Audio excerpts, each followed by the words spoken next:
Buongiorno da Italia Camper Sud, volete un frigo performante sul vostro camper? Venite che vi lascio alcuni consigli. Oggi vediamo insieme alcune semplici operazioni per una corretta manutenzione del frigo, evitando brutte sorprese durante il viaggio. Cominciamo per prima cosa da una buona pulizia interna, mensole, griglie e non dimenticate le guarnizioni. Passiamo poi ad un controllo delle griglie esterne, delle ventole e di una pulizia generale riguardante residui vari come polvere, ragnatele e polvere.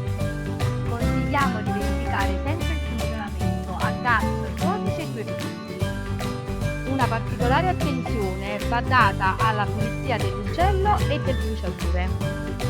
E vi ricordiamo di mettere in funzione il frigo sempre qualche ora prima della partenza. Un altro consiglio, magari nelle ore più calde, di togliere le griglie dalle pareti. Tenere il frigo sempre chiuso e non caricarlo tutto. Per altri consigli interessanti